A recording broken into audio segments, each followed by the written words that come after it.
Looking for a cheap date? Keep looking.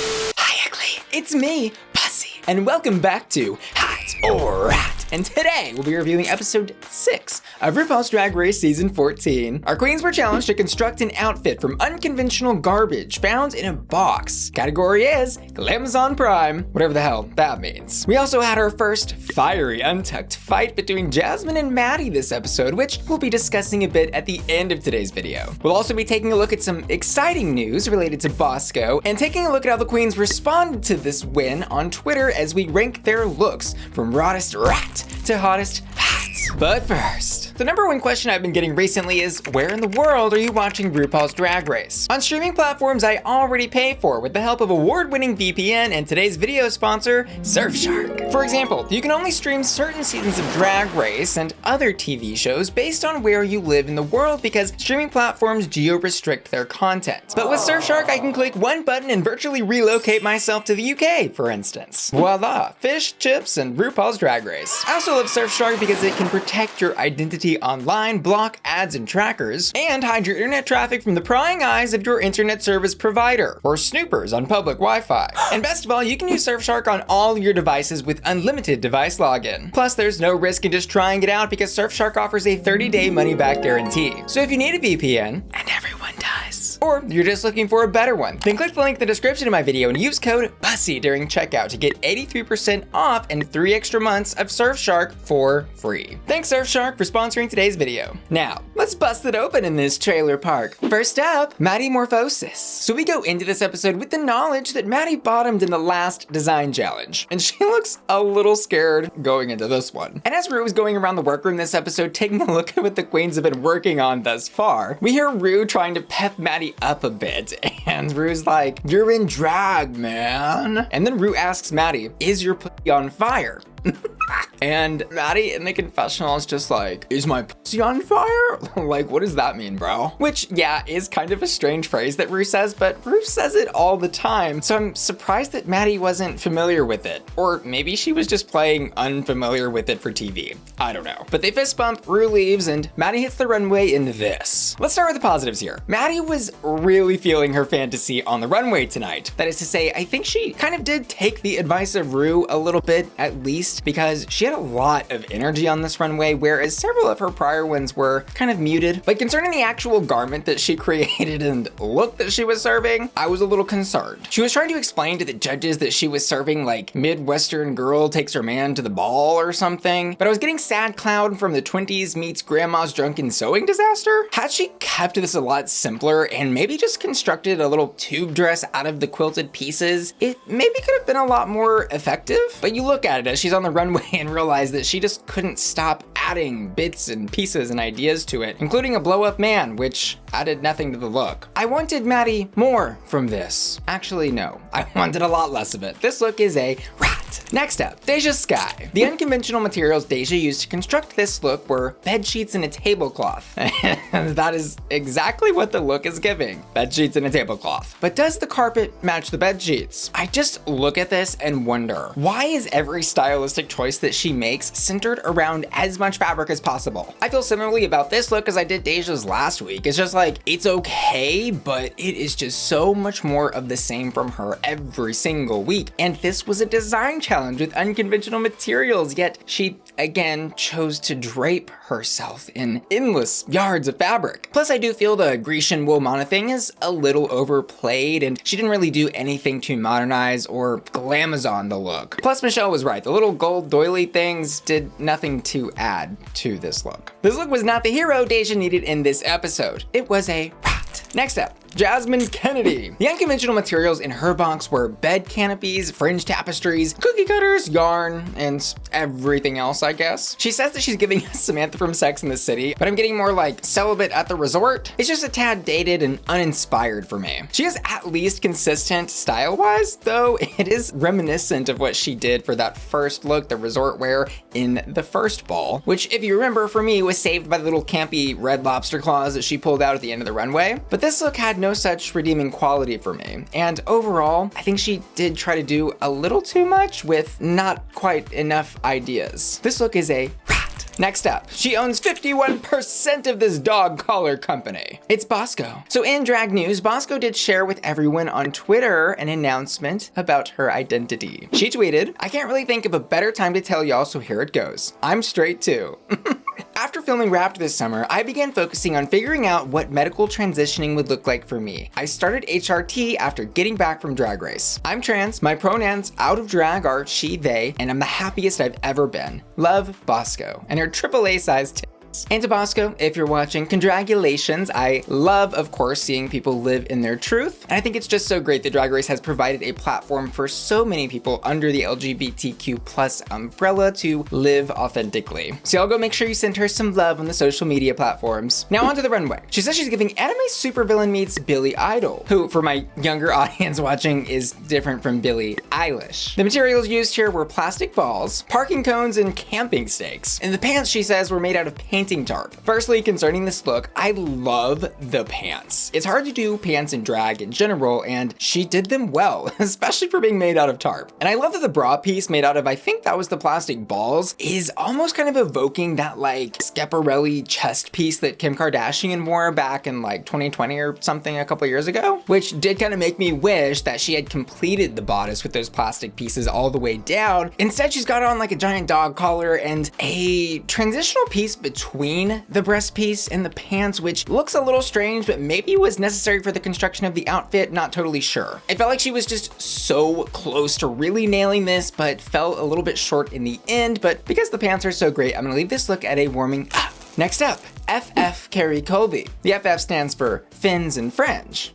What'd you think it stood for? I've seen a bit of discussion about this look online, and it doesn't seem that many people liked it. And I will say, at first, I didn't either. But the more time I spent with it, I realized how intricately crafted it was. And there are many things about this look that I love. For example, the layered plastic bra piece that kind of looks like shells, the blue beading on the corset on the side that doesn't have the rope, and the overall silhouette of it is, I think, really cool and fashion forward. The wig, I think, though, was a little uninspired for how interesting the outfit was. Like maybe doing that blue wig in like almost an Ursula updo would have been a little more interesting. However, what really threw this look off for me was all of the rope fringe. It was really cool on its own, but the way it was placed onto all of that plastic and beading and corsetry and intricately done silhouette pieces, it just kind of gave off this effect that it was like barnacles, and you lost all of the texture and detail of the rope in those stage lights. Like I'm convinced that had she just mirrored the beading that she did on that one side to the other and left the rope completely off, this could have been the best look of the night. As is though, I think overall what she was serving was glamazon-y enough to really land her in the middle of the pack, which made sense for me tonight. This look was a warming up. Next up, Daya Illusional. Oh, don't come for me. The materials that Daya used to create this look were tablecloths, bed skirts, and some plastic pieces, I believe. She also used her little sock puppet, Diarrhea, as the inspiration for the overall theme and feel of the look. Hence the, Raggedy Ann doll, but make it Easter fantasy she's serving. But if y'all really want a hit of tea, I thought this look kind of just looked like a reskinned version of Crystal's Buttons and Bows runway, which brings me to my next point. In the workroom, Daya actually asked Ru for some critique, and she heard exactly what she didn't want to hear, that they don't want to see Daya looking so much like Crystal Method, her drag family sister. Her response to that is interesting, and you can definitely see it maybe as a trigger for her, something she hears a lot and doesn't like hearing, which is understandable. She goes on to say that she feels her drag is less whimsical and darker. And look, I'm not here to debate the nitty-gritty of the differences of these two queens' drag, but I do want to point out that she basically committed cardinal sin number 1 of RuPaul's Drag Race, not listening to RuPaul. I was flabbergasted to see her talking about how she was surprised that she wasn't in the top, considering Ru told her to stand out and do something different from Crystal. Yet she self-admittedly took the more whimsical approach to her look, which again would be more like Crystal, as she says. To her credit though, I want to point out the baby doll dress is well made, I think the fit is great, and it is a very fun cartoon character that she's playing up on the runway. And because I enjoy the look and performance, I am going to give this look a hot. But as cute as that little dolly was, she did get kind of nasty in the confessionals and in Untucked, which were feelings that she stuck to and defended on Twitter as the episode was airing. I came into the competition with a singular goal in mind, to prove myself and succeed in the craft I love, as did all my sisters. I won't apologize for working hard and being honest with my emotions in the moment. I'm a human being, not a Stepford wife. And honestly, I'm glad she stuck to her guns, because it's really refreshing, I think, to see somebody just be raw and real and have those shitty moments on reality TV. It's the drama that we want.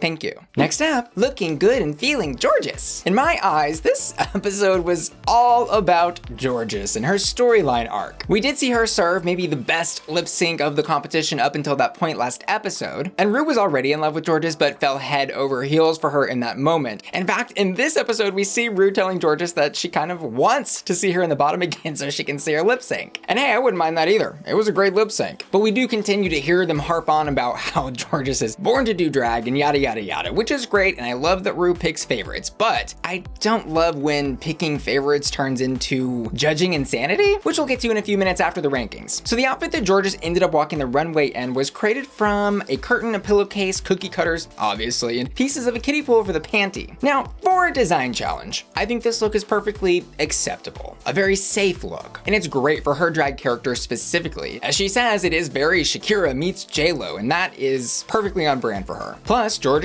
does what Jorgeous does best and perform the house down boots on the runway walk, which basically is what Ru asked her to do in the workroom. She said, I want to see you dance, and she said, okay, I'm gonna give you a dance. But how many times have we heard the judges tell contestants not to just glue random things to a bodysuit in these challenges? I feel like anyone else would have been red for filth for literally just gluing cookie cutters to a bodysuit. Am I wrong? I don't know, maybe I'm missing something? I mean, I am dressed as Joe Dirt in drag, so my taste is admittedly questionable, but here we are. All that said, the look is good, cohesive, and maybe arguably more glamazon than anyone else's look, which is why she got the win. I don't know, but I do think this look is hot.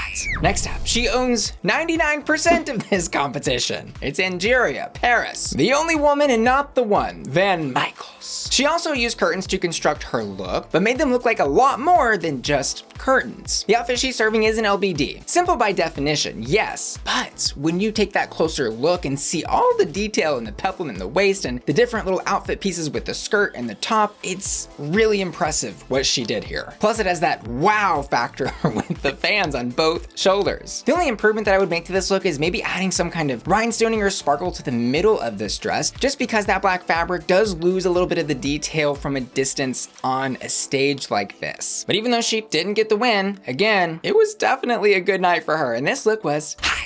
Next up, Lady Camden. The materials that she used to create this wild little fantasy were tent rods and kiddie pool plastic, and of course tulle for all that stuff going on in the back. From this look, I'm getting blonde bombshell, goddess, Victoria's Secret lingerie fashion show. It's a really pretty look, and I was so glad that she listened to Ru's advice about making her lips bigger, because I'm with you here, I was also blessed, or cursed, I guess you could say, with villainous thin lips. Anyway, point is, the bitch looks good. The actual outfit she created is pretty, interesting, unique, and really has that wow factor with the wings and tulle cascading in the back. It's only second on my list for me tonight because it's not really perfect, and I think when you take a huge risk like this, some of the finer details do need to be a little bit more polished. For example, the piping between the kiddie pool plastic and the bodice piece was more distracting than additive for me. I would have preferred if she had just left the piping on the hem of that breast line and done the little plastic fringe pieces at the bottom, and it would have been perfect. Plus, I think all the tulle in the back did end up looking a tad messy and certain twists on the runway. So like, I can see why she didn't get the win, as the judges kind of rewarded the more perfectly constructed look rather than the one that took a risk. But I do think she served glamazon, and this look is beautiful. There's no way in hell I could do anything close to this, and I think this look is hot. And first on my list tonight, a little teeny tiny insy wincy microscopic petite pill. Like, was I the only one obsessed with this look? We've got a concept, a storyline. It's the nightmare demon from her nightmares that she's having in her hotel rooms. And she delivered something unique, not only for this set of girls in this design challenge, but unique really for the larger competition of RuPaul's Drag Race. Something that's getting harder and harder to do. It was smart, strange, artsy, inspiring, for me at least, and I loved it. Plus, it's always good to keep a girl around that can reach things in the top shelf of the pantry, right? I think her only mistake here was using using the brown fabric. Maybe that wasn't like super glamazon-y of a choice, but I wasn't mad about it. Plus, let's be honest, Glamazon Prime is an extremely vague runway category. But my God, do I love this look. See you in my nightmares, Willow. This look is hot.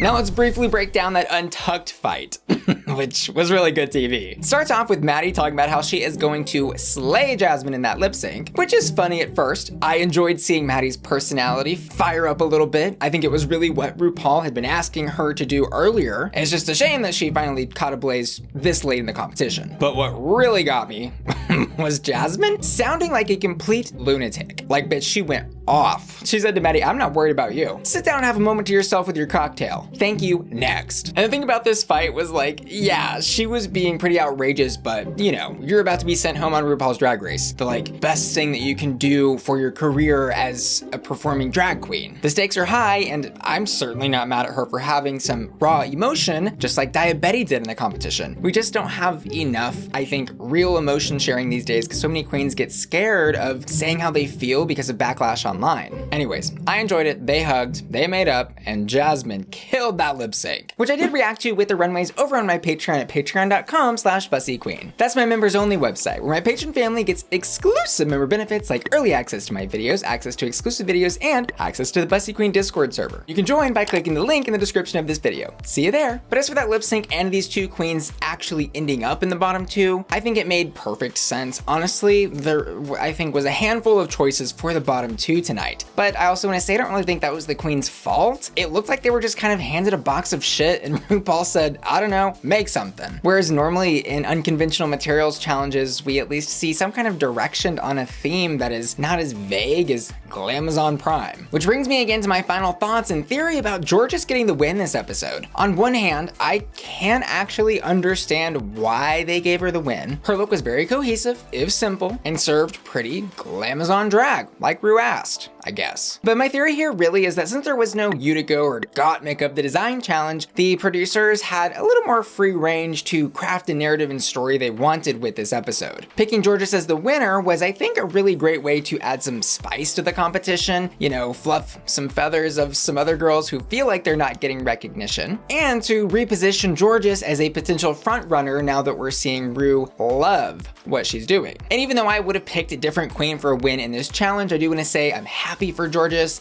and she should be happy with what she did. And finally, y'all already know my hottest hot on this runway tonight is Willow Pill. I also asked my patrons to vote for their hottest hot, and this week they've chosen Lady Camden. As always though, I'd love to know what y'all think down in the comments below. Who would you have given the win to, put in the bottom two, sent home, and so on. And I also want to say thanks for watching today's video, and give an extra special thanks to today's video sponsor, Surfshark, who you can check out using the link in the description of this video, and my generous patrons for making my channel possible. And I want to give a special shout out to Marcus Freiberger, Michael, Mr. Chili, Claudia Thackeray, and Jason Norcross, who've all just joined my Patreon at the hottest hot tiers. And Aliao, Angel, Cyrus, Dicky, Felicia, Hector Simancas, JB Jeffrey, Josh Marchant, JPN, Dallas, Laura, Lisette, Mark James, Matthew Burns, Matthew Bauer, Maxie LaWow, Miss F, Neely, Ryan Beats, Scooby Snacks, Sailor, Steven, Tom Jaco, Tom Young, Topher, Triton, Wheelie, and Yeejit, who are all supporting me at my Bussy Queen Collector tier. See y'all later. Love ya. Bye.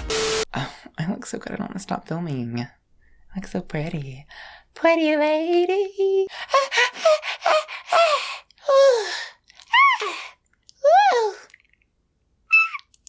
Okay, that's all.